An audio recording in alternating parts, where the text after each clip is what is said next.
नमस्कार दर्शकों, प्रारंभ पर आप सबका स्वागत और आज हमारे साथ श्री आनंद कुमार जी। आनंद सर, बहुत-बहुत स्वागत है आपका। राम, राम। नमस्कार।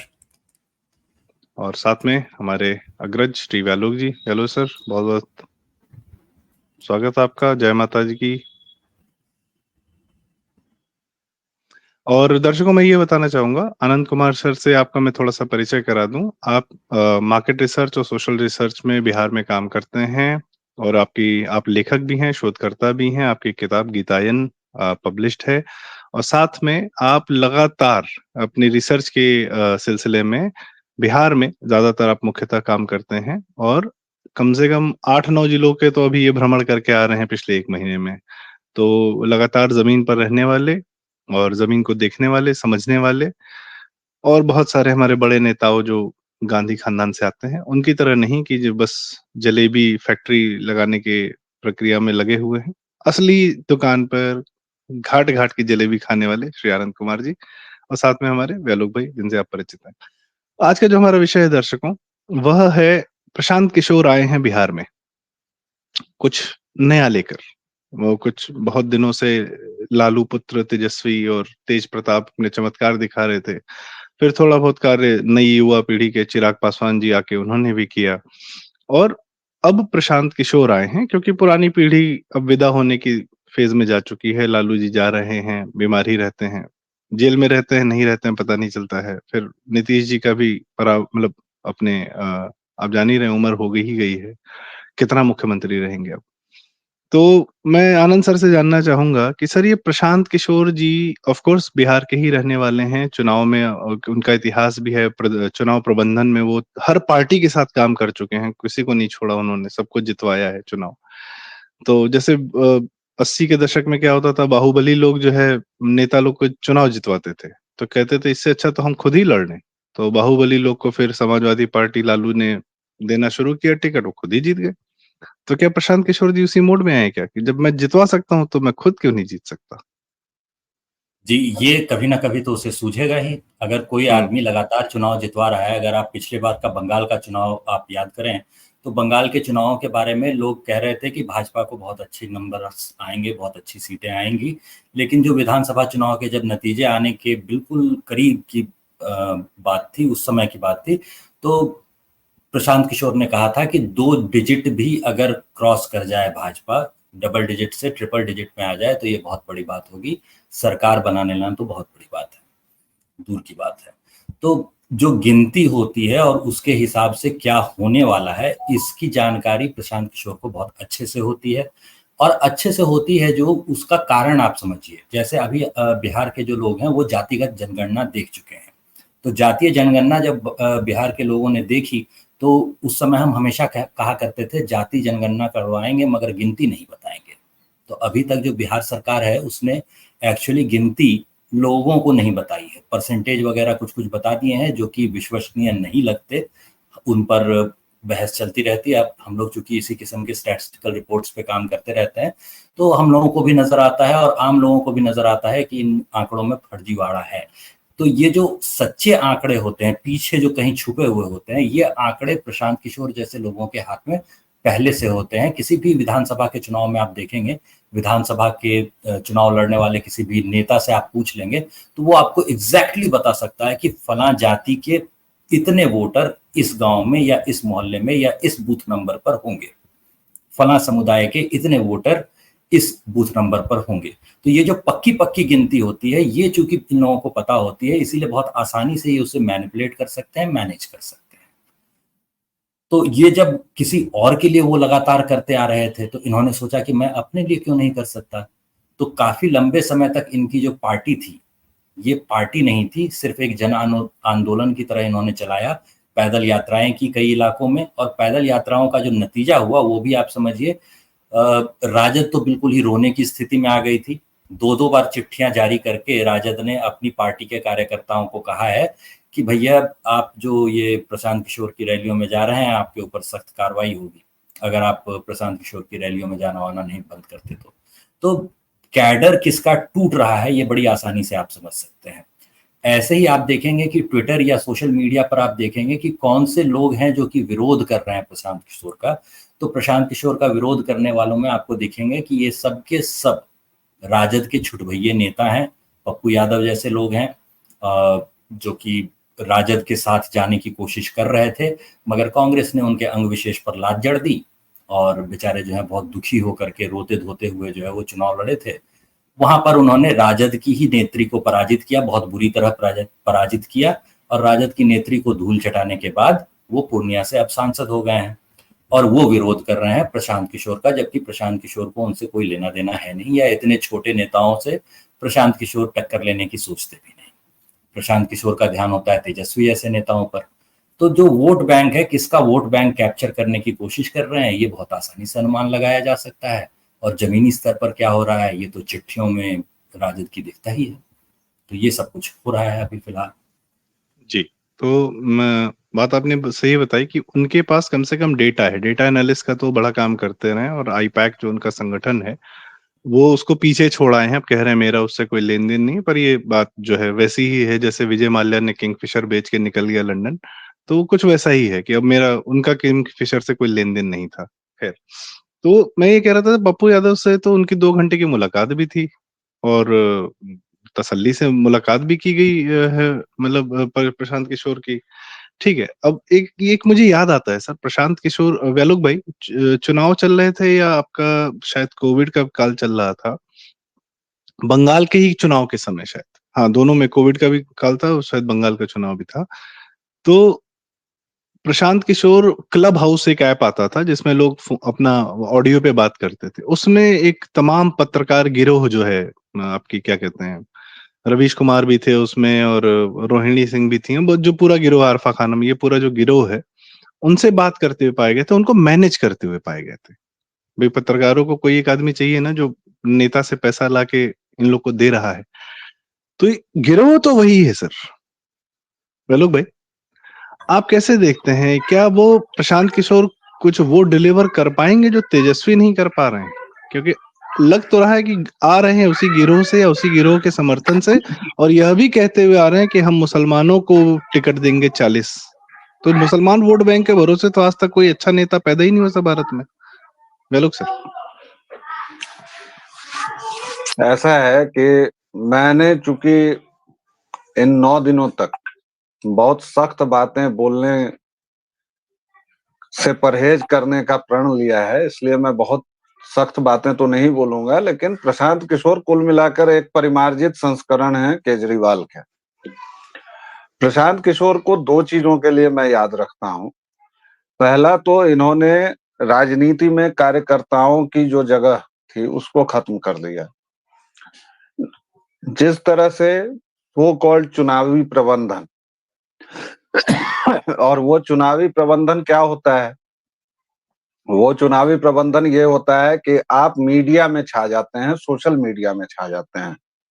प्रशांत किशोर की पूरी जर्नी आप देखेंगे तो वहीं तक किए हैं, और इस वजह से ये जिस भी पार्टी में गए हैं, जेडीयू ने तो खैर इनको कैबिनेट मिनिस्टर ही बना दिया था, और उसके बाद जेडीयू के जो असली कार्यकर्ता थे, यानी जो दरी बिछाना जिन्होंने शुरू किया और वहां से जो पहुंचे, किसी ब्लॉक के अध्यक्ष हुए, फिर महासचिव बने या सचिव बने या जो भी बने।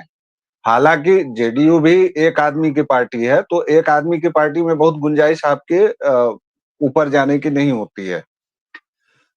और उस हिसाब से देखें तो अब उस हिसाब से एक भाजपा लेने के पार्टी बची हुई है, जिसमें एक जमीनी कार्यकर्ता भी कह सकता है कि मैं किसी दिन मुख्यमंत्री बन सकता हूं, मैं किसी दिन प्रधानमंत्री बन सकता हूं।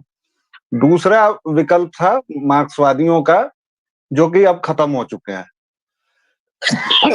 और ये प्रशांत किशोर की पार्टी में वे सारे दुर्गुण हैं और वे सारे लोग हैं जो मार्क्सवादियों के थे।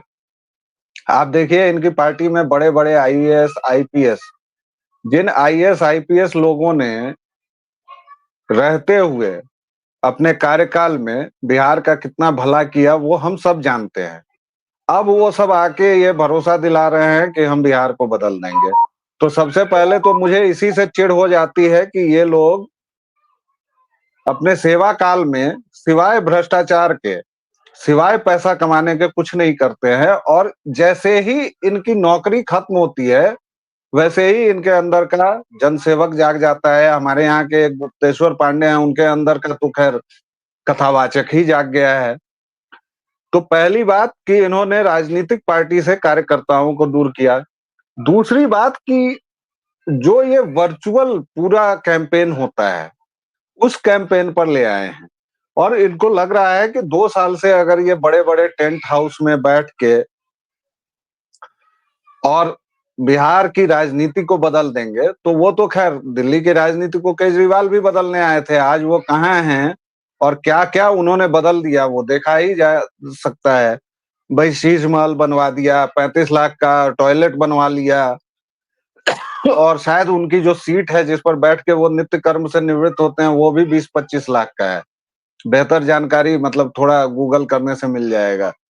शायद उसमें सेंसर लगे हुए हैं कि आप जैसे ही बैठेंगे तो जेट स्प्रे आपको गर्म पानी फेंकेगा कि नीचे ठंडा फेंकेगा, मौसम देख के हो जाता है। उसमें और सब ब्लूटूथ और क्या-क्या सब लगा हुआ है। तो शायद प्रशांत किशोर वही करने आए हैं।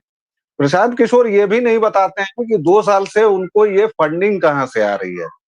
क्योंकि प्रशांत किशोर की पृष्ठभूमि जो है वो बहुत बड़ी बहुत ऊँचे पैसे वाले खानदान की नहीं है। ऊँचे खानदान तो छोड़ दीजिए, लेकिन पैसे वाले खानदान की नहीं है। एक पांडे खानदान के थे वो, उनका पूरा नाम प्रशांत किशोर पांडे है। तो पांडे मतलब जातिगत तौर पर वो ब्राह्मण के खाते में गिरते हैं, और ब्राह्मणों की जो दुर्दशा है वो किसी से छुपी हुई नहीं है। उसके बाद वो आईआईएम वगैरह किए, कुछ नौकरी वगैरह किए, तो भाई नौकरी अगर किए तो आपको कितना मिल जाएगा? 20 लाख, 25 लाख, 30 लाख का पैकेज मिल जाएगा। उसके बाद जो उन्होंने बड़े स्तर पर किया चुनावी प्रबंधन, उसका छोटा स्तर मैंने किया हुआ है। तो मुझे पता है कि अगर आपको 50 लाख का पैकेज मिलता है और खास तौर से नेताओं से, तो उसमें आपको 45 लाख तो खर्च ही हो जाता है। तो उनके पास ये 2 साल से सस्टेन जो कर रहे हैं, ये पैसा कहाँ से आ रहा है? आरजेडी वाली बात आनंद जी ने बताई ही। आप कार्यकर्ताओं को खा गए, और सबसे बड़ी बात कि 2 अक्टूबर को जो वो व्यक्ति दावा कर रहा है कि मेरे 1 करोड़ से अधिक सदस्य हो गए हैं। 2 अक्टूबर को कितने लोग पहुंचे थे आनंद जी? आनंद जी बेहतर जानते हैं।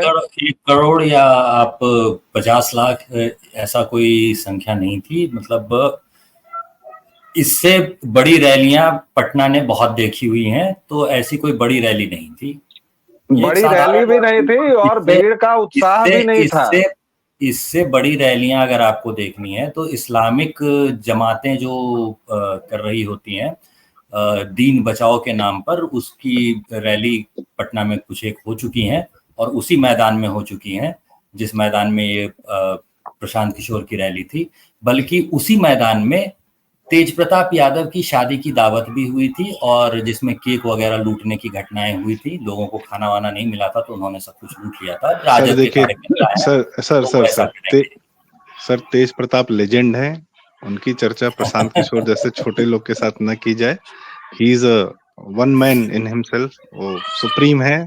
डिक्टेटर फिल्म आई थी एक सचा बयान करण की, क्योंकि वो उस जोन में रहते हैं। खैर, मैं ये कह रहा था सर, व्यालोक भाई ने कहा कि वो कड़वी बात नहीं करेंगे, तो मैं यह कहता हूँ कि जैसे भीष्म जी ने वासुदेव से कहा था कि वचन तो मैं तोड़वा दूंगा, हथियार ना उठाने का, तो मैं 9 दिन में प्रयास करूंगा कि व्यालोक भाई के मुंह से कुछ ना कुछ ऐसा जरूर जो है इनका अपना वापस सेल्फ वापस आए। खैर, दूसरी मजाक की बात, मैं आनंद जी आपसे जानना चाह रहा था कि आपने भी जमीन पर देखा है, और इनका ये जमीन पर जिस प्रकार से ठीक है, इन्होंने अपना एक फंड किया या फंडिंग पा गए, कहीं से बाहर से पा गए, जैसे पा गए, उसका एक इस्तेमाल किया, जमीन पर उतरे, मेहनत की, एक छोटी मोटी अपनी भी इन्होंने भारत जोड़ो यात्रा, बिहार जोड़ो यात्रा टाइप कर डाली। ठीक है, क्योंकि जगन मोहन रेड्डी ने भी किया था तो उसको फायदा हो गया, तो सीएम बन गया था। सर, बिहार की भूमि पर क्या, मतलब बिहार राजनीति करता तो है, जानता है, समझता है, पर राजनीति का जो असली फायदा है वो बिहार ले नहीं पाता है। तो क्या इतना डर है, इतना क्या कमी है बिहार में कायदे के लोगों की जो नेतृत्व दे सके कि प्रशांत किशोर भी बाहर से आके यहाँ पे जैसे ममता बनर्जी ने भी बंगाल में संघर्ष किया, 20 साल 25 साल संघर्ष किया, उसके बाद किसी 2011 में जाके जो है मुख्यमंत्री बनी, और बंगालियों का एक अहोभाग्य कि वो कम्युनिस्टों से निकले तो ममता पे अटके। तो क्योंकि क्या है, कम्युनिस्ट माइंडसेट पूरी जनता का जब हो गया है 35 साल में, तो वो उनको वही सब समाजवाद और यही सब सुनाई ही देता है, और कुछ कायदे की बात सुनाई भी नहीं देती है। तो क्या बिहार की जी जी। जनता इसी मानसिकता में फंसी हुई है क्या, कि उनको यही इसी लैंग्वेज समझ में मानसिकता आती है? में इसी मानसिकता में फंसी हुई है जैसी बात अगर आप कर रहे हैं, तो अभी देखिए दुर्गा पूजा का टाइम है, इसके बाद नहीं, दिवाली आती है और छठ आता मैं बात नहीं कर रहा था, मैं सवाल पूछ रहा था कि मुझे ऐसा है। लगता है कि प्रशांत किशोर जैसे आदमी को भी हाथों हाथ यदि लिया जाता है, लेट से, तो क्या नेतृत्व में, नेतागिरी में इतनी कमी है क्या?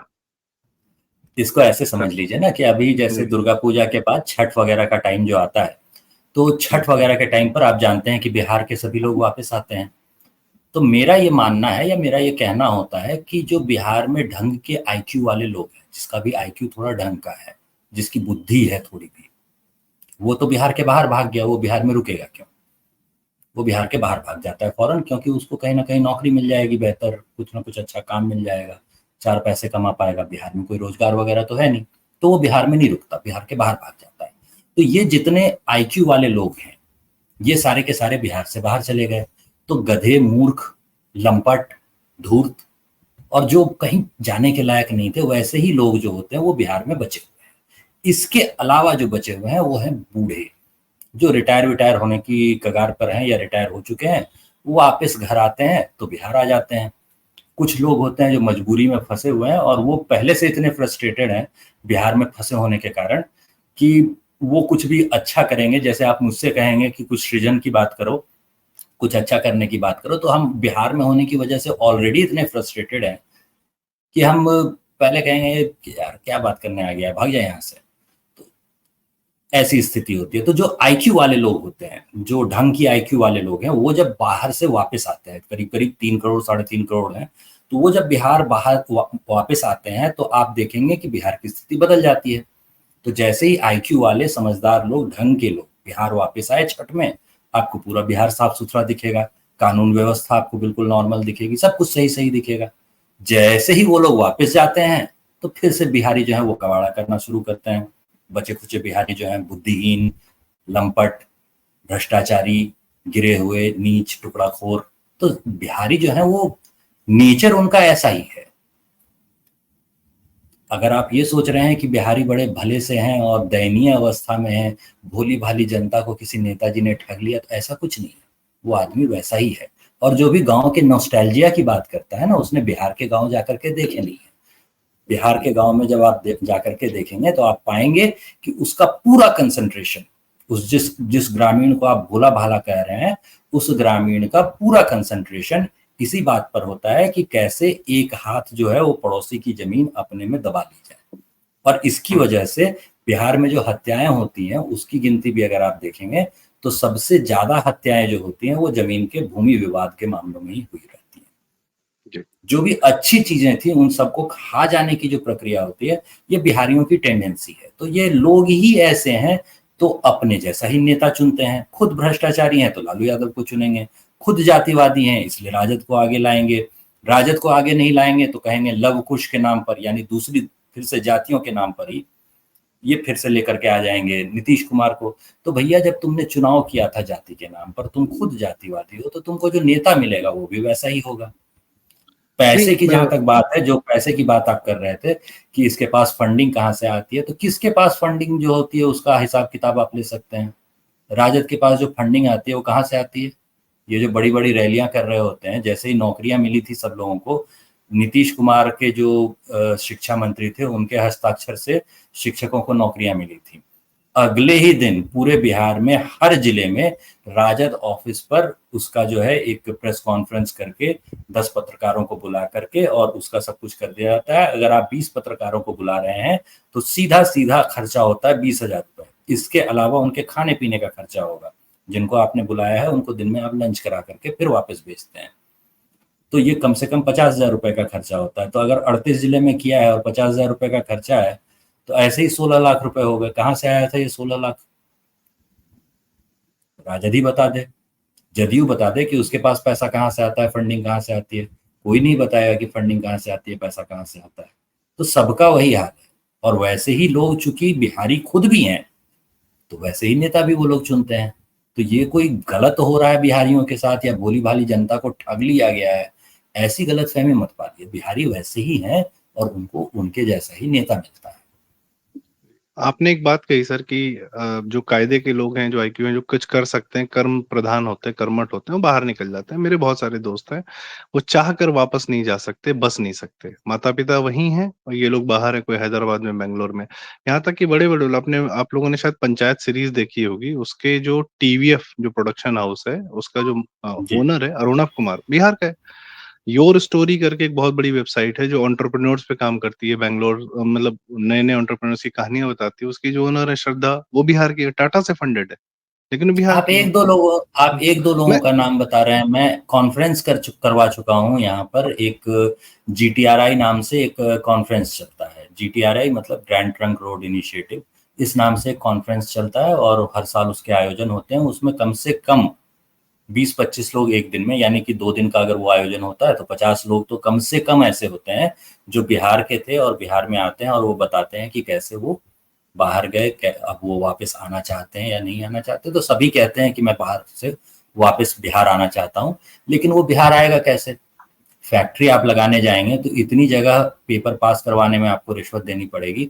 अभी हाल में सोशल मीडिया पर जब बिहार के जो अभी उद्योग मंत्री हैं उन्होंने कहना शुरू किया कि हम बहुत कुछ कर रहे हैं, बहुत कुछ कर रहे हैं, तो अचानक लोगों ने उनको टैग करना शुरू किया। तब समझ में आया कि एक मीटर तक लगाने के लिए, बिजली का जो मीटर होता है वो तक लगाने के लिए रिश्वत देनी पड़ती है।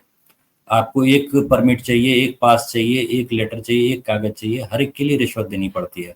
प्रशांत किशोर की जो रैली की आप लोग बात कर रहे हैं या हम लोग बात कर रहे हैं, तो प्रशांत किशोर की उस रैली में एक आदमी नीचे बैठा हुआ दिखता है, वो भी न्यूज में है।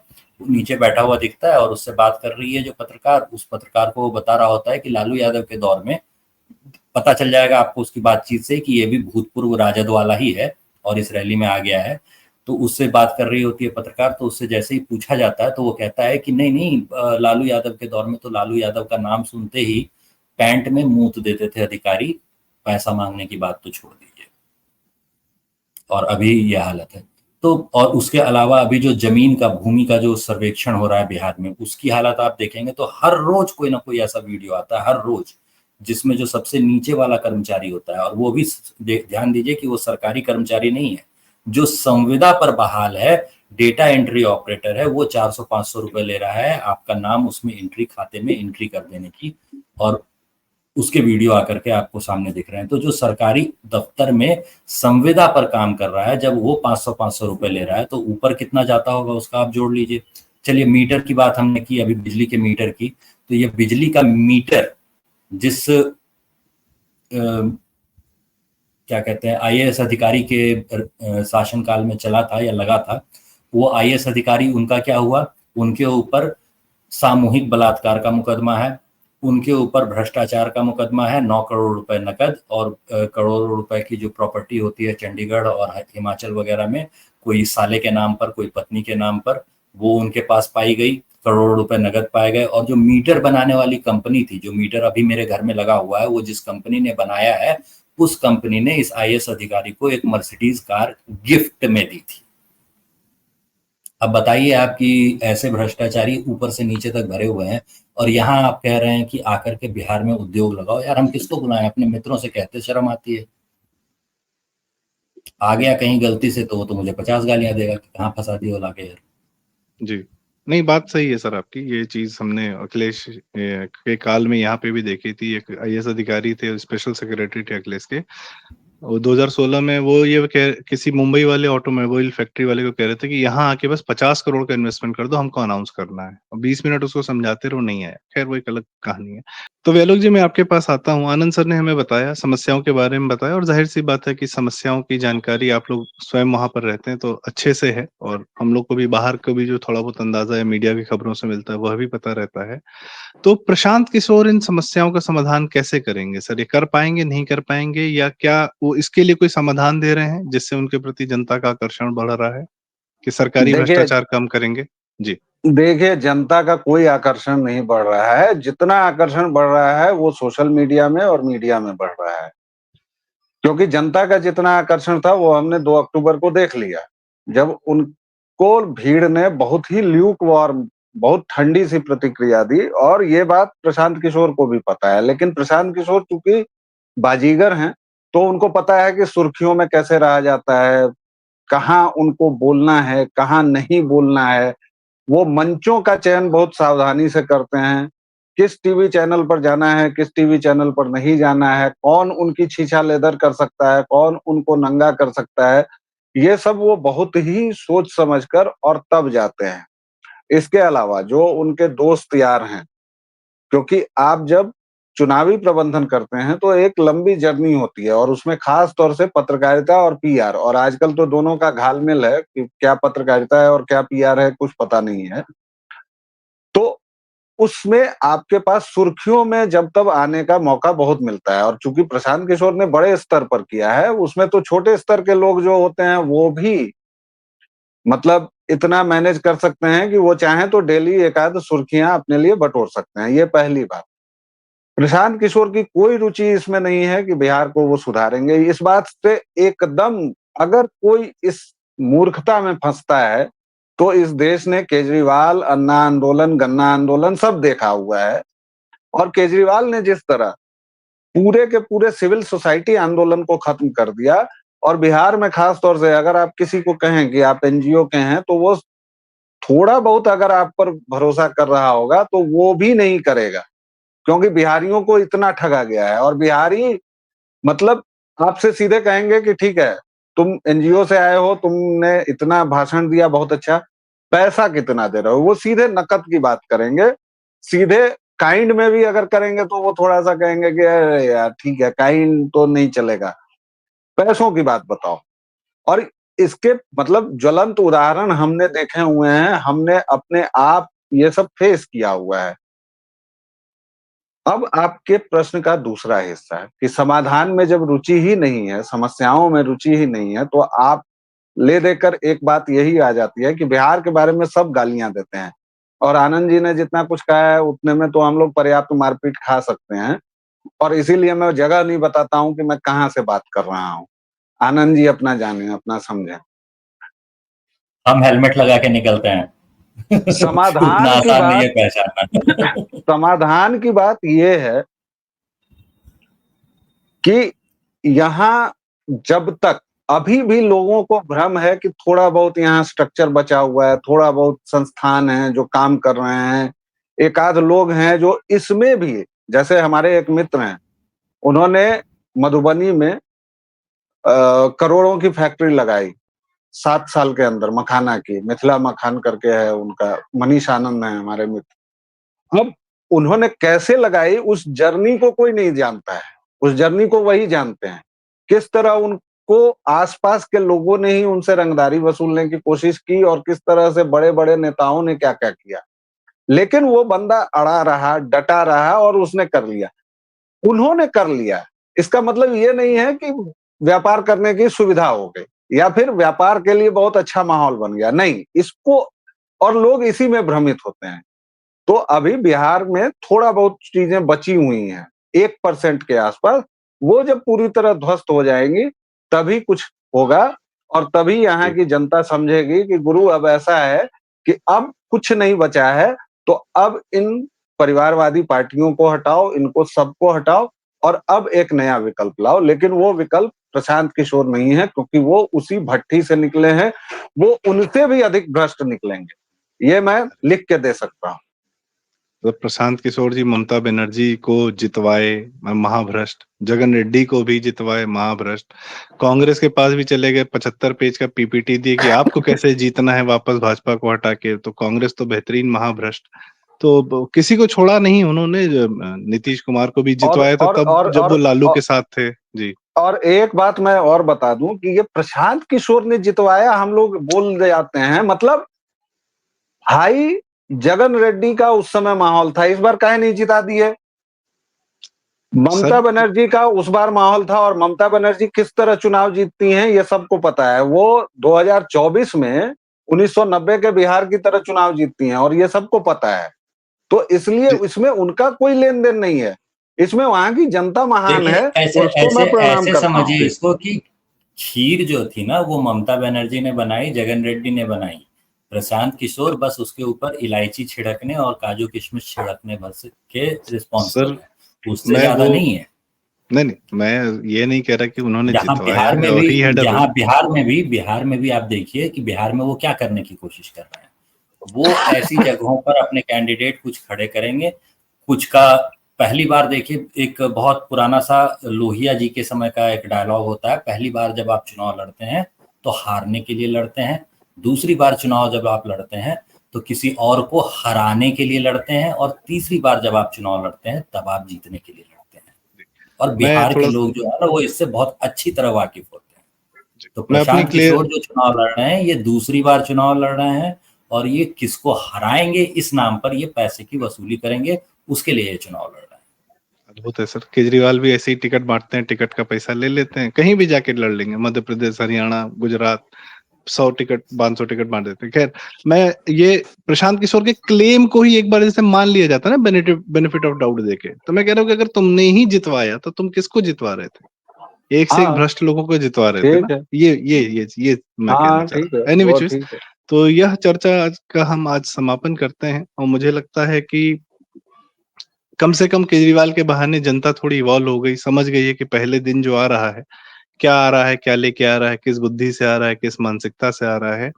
और सबसे बड़ी बात जो मेरा एक पैरामीटर है कि यदि मुसलमान वोट बैंक का समर्थन लेके आ रहे हो तो हे भाई, आपसे बड़ा भ्रष्टाचारी कोई नहीं निकलेगा। वो आप जीत भी जाओगे तो वो वोट बैंक आपसे वो काम करवाएगा जो आपने स्वयं अपनी ज़िंदगी में नहीं सोचा था। तो बहुत-बहुत धन्यवाद व्यालोक सर, आनंद साहब, आप लोगों ने हमें बिहार के बारे में, प्रशांत किशोर के बारे में एक अच्छी खासी राय, जानकारी दी with facts, with data. Anand sir, आप तो ज़मीन पे भी देख के आ रहे हैं, आपने अपने अनुभव भी साझा किए। थैंक यू सो मच और दर्शकों से रिक्वेस्ट, कृपया हमारे वीडियो को लाइक करें, शेयर करें और इस प्रकार की जानकारी हम आपके सामने लाते रहेंगे, तो चैनल ज़रूर सब्सक्राइब करें। प्रारब्ध। Thank you so much. प्रणाम, नमस्कार।